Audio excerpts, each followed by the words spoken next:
Recently, there's been a lot of global interest in advances in Mars exploration.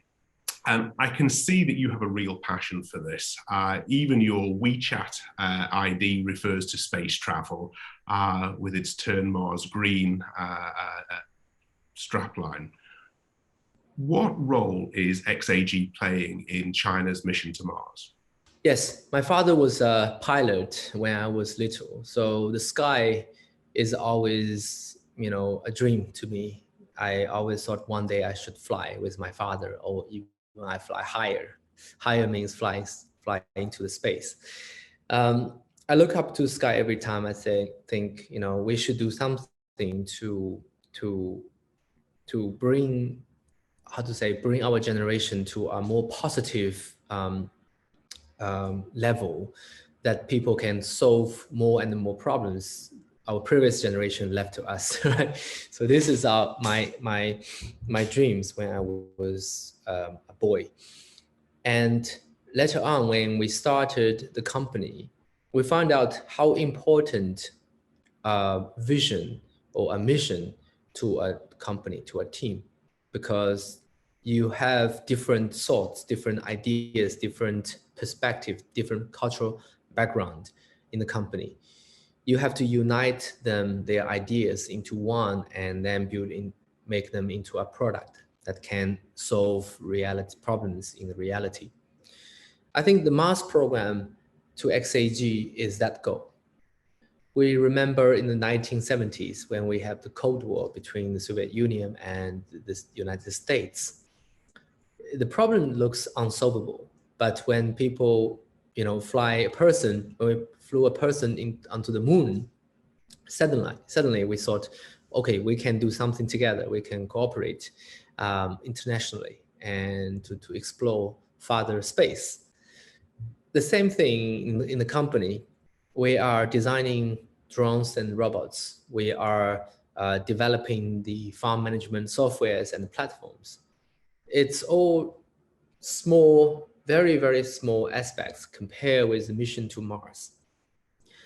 To design a system on Mars to grow food is not only meaningful to the Mars colonization, but to Earth, to solve the problem on Earth. Because we believe in a few years, if we don't treat Earth well, it will become a Mars.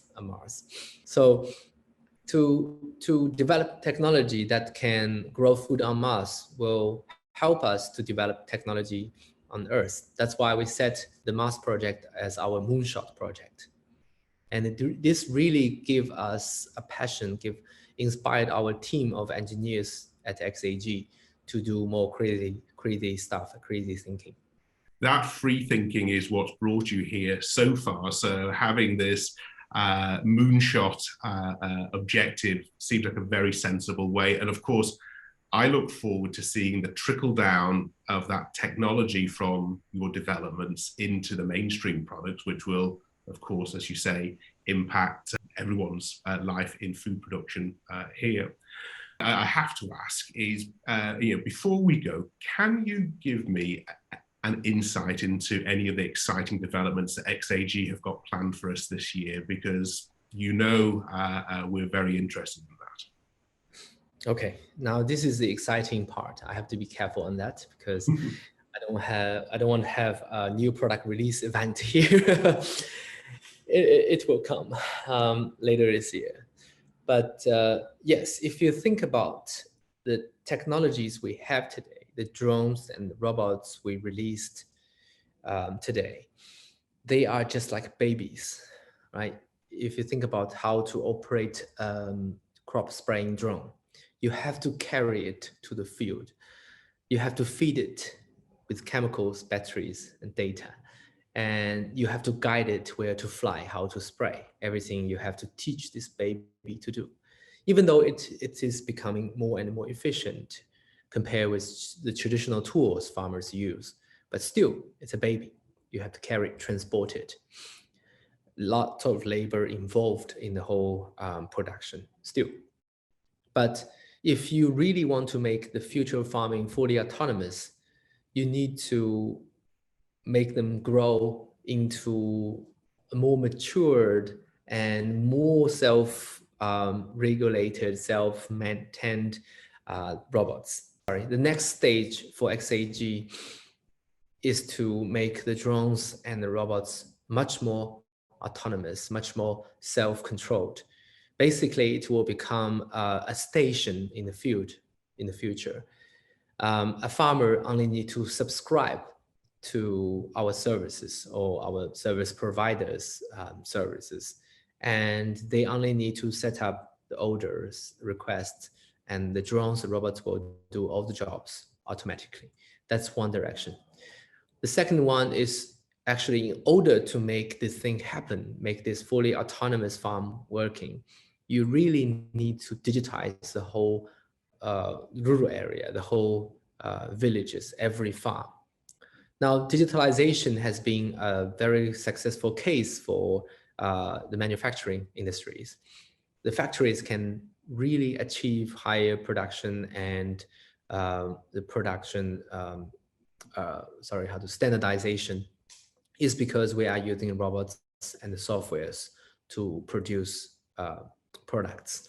But in the field, the biggest problem is still people making decisions, people making connections, and the people record the data. We need to totally make this data entry points and also decision-making mechanism into a digital methods. So digitalization of the field, even a village, is very essential, addition to the equipment. And the third one is we are working with the government in China, especially now in China, to have a better and more friendly regulations on the management of farming data, the management of drone fleets and the robot fleets as well. Combination of these three directions will make XAG autonomous farm come true. Wow, sounds like really big plans. And you touched on it just at the end there, your discussions about regulations. And of course, that is something that applies very much in the UK, Europe, and more broadly.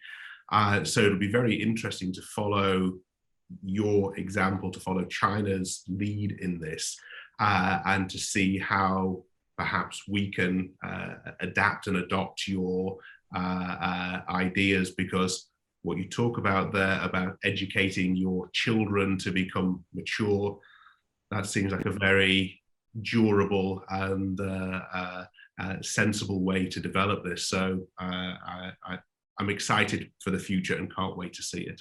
So I look forward to seeing you when travel conditions allow. And thank you very much for taking the time. My pleasure. Thank you, Robert. Thank you.